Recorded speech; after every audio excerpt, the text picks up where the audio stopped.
Hello, my wonderful, beautiful friends, guys. Welcome back to /EntitledPeople, where Karens keep trying to steal people's babies. Guys, this episode is absolutely hilarious, so I hope you enjoy the stories today. Don't shake your heads too hard, and as always, you can send or link your stories to this email right here. Alright, so my wife and I were having a dinner date a few months ago. Seated near us was a much younger couple. Like any younger, and we could have been their parents. Now, I'm not a nosy person, but the wife and I have been together for almost 20 years. There's gaps in conversations when you've been together this long. The couple are obviously getting to know each other. It must have been a Tinder date or something. So on the ride home, my wife and I got to talking about not remembering what it was like to date each other. We decided the next chance we got, we would go on a Tinder date. We would tell all the stories we already know, what we do for work, our favorite movies, hobbies, etc. We did it last weekend. It was fun, and I think we both picked up on some things we overlooked over the years. That's when our kid got brought up by my wife, and I just rolled with it. I asked about the father and such, and that's when the game changed. She said with all the stress at home and work, she doesn't feel the spark, and things are too vanilla. She needs to try something new and adventurous. Hearing her say this, I start pouring myself into this fantasy, listing things I wish I could do with my wife, but she's always so tired and doesn't seem up for it. At this point, we're holding hands, leaning across the table, going over every special occasion that we're gonna go through with each other. And this is where my karma hits from listening to the kids on their Tinder date. A wild Karen appears. Out of nowhere, Karen starts jumping on our asses for being cheaters, saying how dare we do this and it's people like us who are destroying this world, and demanded we end our date right then and there. Karen also called my wife a dirty whore. And that's when I told the woman that I'm really hoping that she's absolutely the dirtiest one. In fact, the dirtier the better, for my benefit tonight. The Karen caused enough of a scene that the manager came out and made her and her friend leave, and she screamed that we needed to leave. My wife and I kept playing our game. We finished our meal and then went home. We had the house to ourselves. Now, I thought this was the end of it, but no. Karen took a picture of us before she came to confront us. She then posted it to some cheaters busting Facebook group, with our city's name, the restaurant, the day, and the time. We have a mutual friend because a guy I work with saw it, and they're all laughing at me for cheating on my wife with my wife. We all had a pretty good laugh about it. I then messaged the group moderators, and after one look at my profile, it's pretty obvious that I'm married to the woman in the photo. They took Karen's post down and put up something about false accusations can hurt as much as cheating. She went full Karen in that thread until they banned her from it. She apparently spent a lot of time posting there. I heard a lot of people were giving her a hard time on her personal profile about being nosy and not knowing all the facts. Some friend said he saw her at a community event and got his wife to troll her. His wife went up to this Karen, arms locked with her teenage son, and begged her not to tell her husband that she's with a man young enough to be her son. I guess this woman is a bitter divorce and she's always judging people. Now she's catching a lot of crap for making things up. I kind of feel bad for her. My wife and I never told anyone about the game we're playing. Everyone just thinks that this lady had some kind of nervous break seeing two happily married people. My goodness, guys, this is absolutely hilarious, and what a brilliant idea to keep things interesting in the relationship. And guys, if you try this with your spouse, let me know. It seriously might attract a Karen. And that comment that OP made after Karen called his wife a whore had me laughing, guys. Well, for my sake, I hope she's the dirtiest one on the planet, Karen. So I work in retail, and on this day, I was ringing up this lady and she was returning this item that's originally $20, but she paid $10 with a coupon. She picked out an item to exchange that was also $10, so the exchange was for $0. Easy enough, right? So I do the whole exchange, have the receipts printed, and asked her to sign, and that's when she loses it. Karen screams, "Where's my $10? Don't I get $10 back? You're stealing from me." I tell her, no, you paid $10 originally for the item you returned, and then you got this new item that's $10, so the price zeroed out. That's when she says, but I used a $10 off coupon. Don't I get the coupon back? You're stealing. I tell her no, the coupon is a one-time use, and it expired a week ago, so I don't have a new one that I could give you. I can get my manager up to see if she can honor it though. So I called my manager because there was a long line and I wanted to ring others up. So I moved her stuff and receipts to a different register, and my manager was up there shortly. She told her basically the same thing I said, and this lady starts swearing at us, saying she was gonna get the store shut down, screaming, "This is so effing disappointing. 2 other stores said they would do this." And my manager was like, "I'm sorry, but we can't give you money back that you never paid." And here's the kicker. The woman stomps out all angry, but not before pushing over an earring display case, the one that was on the counter. And she also grabbed the item that was already returned back and left with a new item she purchased. She also left her credit card on the counter. So my manager called and left a voicemail saying, "Hey, you left your credit card here, and if you want it back, bring us the item you stole from us." When the lady called back, she said, "I'm not effing returning it, F you." And so we reported her for theft. She probably canceled her credit card because she never came back for it, and we never saw her again. What a crap show that was. And I hope the store manager told the cops that she also destroyed store property on top of stealing. And guys, I also hate when people are always like, "But 2 other places would do this for me."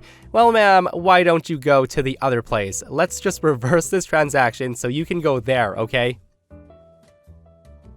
So my next door neighbor of 12 years has a lawn care business, and he's done my yard the entire time I lived there. He's always checked with me before going in my backyard, except for this time. We were out of town a couple of weeks ago, and the neighbor, who we'll call Joe, and his friend, Ray, were doing mowing, edging, and weed eating of the yards on their route. Joe came to our door and he rang the doorbell. Again, we weren't home, but I got this alert on the doorbell app and I could see them standing there. Nobody answered, and our dog Poochie barked for like 90 seconds solid. That's when Joe and Ray decided to enter the backyard fence anyway. Our back cameras caught Poochie running out the pet door and biting Ray on the leg. Ray then chased the dog and yelled, and then he left and returned with a pitchfork. The guy stood at the back door yelling at my dog to come back outside so he could bury him, and that it was, quote, "time to die, mother effer." Again, all of this was caught on the back cameras. Anyway, I got a call from the neighbor's wife informing me that Ray was bitten and had to go to the hospital. When we came home 2 days later, Ray and Joe came over and demanded that I pay the medical bills and that they're gonna sue me for it if I don't. Apparently there was a puncture wound that required a band-aid. I declined and asked why they came on my property without permission, when Joe had always received explicit consent before going out back. That's when Joe said that he assumed that someone was home. There were no cars in the driveway and no one answered the door, so clearly this guy uses an entire different logic algorithm than I do. After that, Joe and Ray stomped back off to their home next door. Half an hour later, Joe sends me a text message informing me that he was taking down our shared fence that was technically on his property. Yep, because he couldn't shake me down for medical bills, he's removing the fence to punish me. The fence was removed on Saturday, and I'm currently getting estimates for a replacement. I've also received a letter from one of the local ambulance-chasing law firms asking me for my homeowner's insurance information. And I'm thinking, F off, you'll get that information when I'm legally compelled to disclose it during discovery. Absolutely crazy. And here's the inspiration for a new fence. Having no HOA is awesome. Silly, silly neighbors, guys. And I really hope that OP does go through with that fence because it would be awesome. And if I were in OP's shoes, I would do the exact same thing. I would have the fence on my property and paint the side on my neighbor's side like the ugliest color ever. And I would live there happily, knowing there's not a damn thing he could do about it. With that said, if I were OP, I would definitely tell him to come at me with lawyers, especially having that footage of him trespassing and then threatening to bury my dog. This person comments, "My family had a similar situation years ago. A neighbor kid got into our 100% enclosed porch where our grouchy/territorial dog was napping. Somehow this kid scared the dog so much by wandering into our house that he had a nice chunk taken out of his leg. His parents then wanted our awesome dog put down until we were able to prove the kid was trespassing and our dog was defending his turf." Guys, this is why I believe everyone needs security cameras around their homes, to cover your butts from people like this. Alright, so this story happened to me for over a year, and I think and hope it's finally stopped. Here's some backstory. After a painful breakup with this guy I was really into, I went back with my ex, and after a month, I ended up pregnant. My ex was 6 years older than me. He was 27 years old. The guy had no work, lived off his parents' money who were wealthy, and he was a jerk to his pets. Long story short, he and his family did a lot of things that made me see that I was gonna have no future with him, and decided to go no contact. I was also scared that on top of all the BS that he did on a regular, that he would also start abusing our child, as he often did with his dog. So I broke up with him, and the guy was shocked. He was sure that now that I was pregnant with his child, that we should be together. He even tried proposing to me, but I said no. I told him again that I had no future with him. The next month, he came to my house, called, and tried to persuade my parents to tell me to get back with him. My parents told him to speak to me about that, and they won't deal with our relationship. Meanwhile, my ex's parents, let's call them Bob and Karen, were trying to be all nice and sweet to me. They texted me to ask how I was feeling and if I needed anything. But by that time, I decided that I didn't want any contact with the family. Fast forward my pregnancy, and I start dating someone new. Let's call him Isaac, and he helps me through the pregnancy, and he was even with me during childbirth. Everything goes well, and I have a precious baby girl, and I fall in love with her immediately.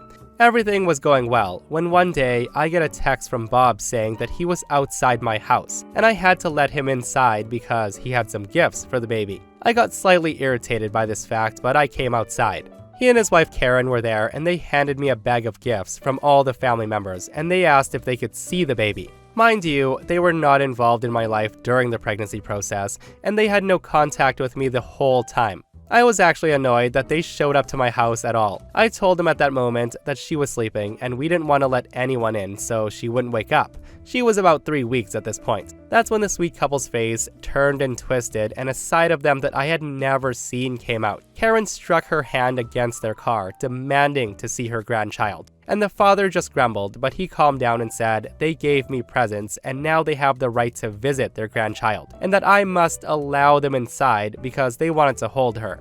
But not wanting them to see my child at all, the conversation went as follows. I tell them, I can't let you inside right now, I just got her to sleep and she wakes up easily. Bob says, oh come on, it's just a baby, she'll fall asleep right after a few minutes, just let us come in. Karen's come all this way to hold her, so let grandma hold her.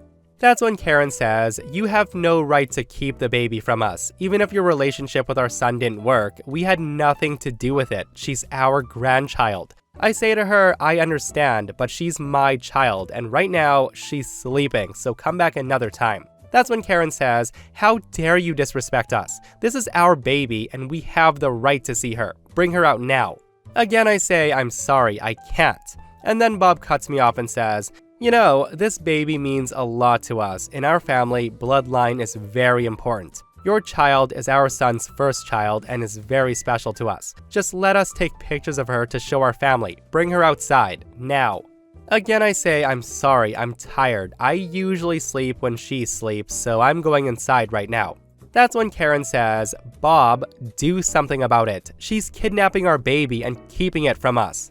So that was pretty much the conversation. I told them to have a good day, closed the door behind me feeling in shock, and I did not like this one bit. Bob was trying to calm Karen down, assuring her that they should give me some time, and that I would let them see the baby the next visit. And I'm thinking, no, I won't. So they left me alone for a month. I thought that was it, but one day I get this knock on the door. This time, Dad was home, so he comes out with me this time. And even my ex decides to show up. Bob says, hi OP, can we see the baby now? We got you more gifts. I say to him, I'm sorry, but you won't be seeing my girl. I made it very clear that I don't want your son or you guys involved in my life. Karen's face turned red and Bob chuckles and says, listen, we're her grandparents and we have the right to see her. She's our family, so don't act immature. You need to bring her outside right now so we can see her. She deserves to know her family. He then lectures me and says, you're just a child and you don't know anything about life. She'll suffer if she doesn't spend time with us. She needs to know her dad's side of the family.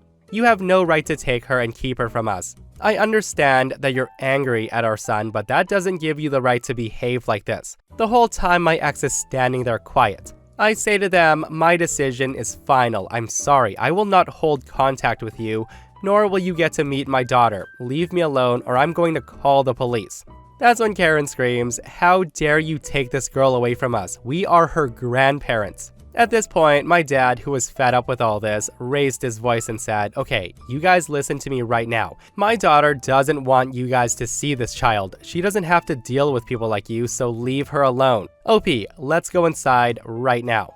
Karen then pushes past me, and she screeches like a mad banshee as she tried to push her way past us. My dad just stood in the way, blocking her from going inside, and said he was going to call the police. That's when they walked back to the car defeated. Bob says one more thing though. He says, "We're family and we have rights. You are hurting your daughter by not letting her see us." After all that, they texted me a few times trying to come over and visit my daughter, but once again, all their offers were denied. And after ignoring their texts, they came without announcement once again, and nobody came out, and that was the end of it. Or so I thought. So close to my house, there was a shopping mall I often go to. And one day, I was on a stroll there with my boyfriend Isaac. Every Saturday or Sunday, we just go to walk around. We usually buy a snack and have a chill time, with my daughter in her stroller mostly sleeping. So while we're waiting in line for ice cream, I had the stroller right next to me. I have the stroller on my right and Isaac's on my left. I have my hand on the stroller and we're just chatting along, waiting our turn, when all of a sudden I feel a light movement in the stroller. I turn to see if my daughter Abby woke up, and to my surprise, I see Karen trying to pull back the cover on the stroller, obviously waking her up, and she's making muffled crying noises. I scream at Karen saying, "What the F do you think you're doing?" And that's when Karen screams, "They kidnapped my daughter, that baby's mine, and they took her from me." Of course, security in the food court runs over and asks what's going on. And that's when Karen goes completely psycho and says, "They stole her from me. I'm the mother. She looks exactly like me. Just give me my daughter back now. She needs me." Karen wasn't letting us get away this time, so the security guy said that he's gonna have to call the police. And while he dialed the cops, she tried to snatch my daughter from my arms, but without luck because Isaac was right there, and he blocked her way before pushing her down to the ground. Karen just stood up and starts screeching while still going past him again, throwing punches and kicks. The security guards had to restrain her until the police came to take her away. So that was the last time I heard from them, and I hope it stays that way. Now, some of you may think that it's wrong for me to keep my daughter from her father and his family, but you all need to know that he has no interest in her at all, and he's an abuser. I'm making the right choice in protecting her from all the pain that he and his family might bring to her in the future. So yeah, listen guys, in my opinion, I don't think it's wrong at all, because a mother knows what's best for her child. And we also don't know the situation, like the guy could be a total deadbeat, abuser, etc. like OP said. It would be totally different if OP's ex was fighting for parental rights and wanted to see his daughter. But like I said, OP mentioned that her ex is a crappy person, wants nothing to do with this child, and that having him in her daughter's life would not be good for her. But I also want to say that I do kind of feel for the grandparents, but boundaries, people. And the fact that they're like, "Oh, we don't care how badly it ended with our son. We deserve to see his child," is a bit much. Like, clearly the grandma's a bit loony. Keep your baby away from these people. So my boyfriend, who's 58 years old, and I, who's 55 years old, have been together for 18 months. We took our first weekend getaway to Tahoe. It was his idea. He made it clear that he wants to gamble. I made it clear that I won't be gambling, as it's not something I've ever been interested in. However, I'm happy to watch him enjoy the environment and people watch, and he seemed fine with this. The first night was fun. We played poker, I watched, learned a lot, and enjoyed it all. We then went to a lovely dinner, had food and drinks, and he gambled the rest of the night, with me completely content observing. The next day, we did the same. However, now he was constantly telling me to play something. Every table, machine we passed, he suggests I try it.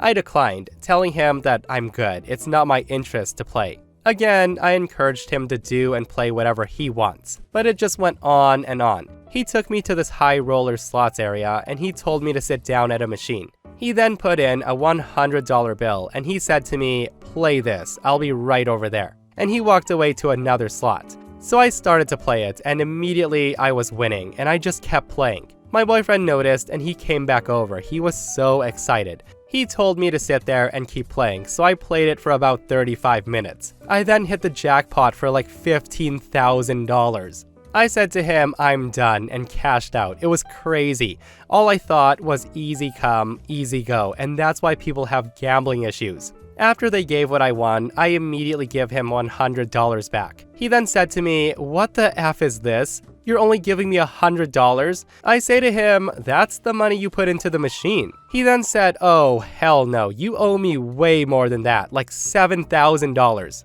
At that point I asked, how do you figure that? Of course, he went on and on, how if he didn't put me in that seat at that very moment and put his $100 in, I would have never won anything. All I could say was, yeah, but that was also a gamble on your end. I could have just lost your $100. So long story short, we're not together anymore, and I kept all my winnings. So am I the a-hole for not giving him half my winnings when he's not entitled to it? So yeah, guys, I am on the fence with this. I'm not a gambler at all, but it would only seem fair to at least give the guy some money, right? Like, if not half, at least a few $1,000s, because it was his $100 that he put in. But again, I don't know gambling courtesy. Like, are you supposed to share winnings with someone if someone gives you money to play? Guys, let me know. It just sucks that the relationship ended that night. And that, my friends, brings us to another end of our /entitled people. Guys, I hope you enjoyed today's stories. I hope you didn't shake your heads too hard. And if you're not subscribed, consider subscribing so you don't miss these crazy stories. And if you missed the last episode on the channel, it's an r/petty revenge, where people are getting taught lessons and arrested left and right. Guys, if you haven't checked it out, go give it a listen. And myself and Stevie Boy will see you guys in the next one. We love you.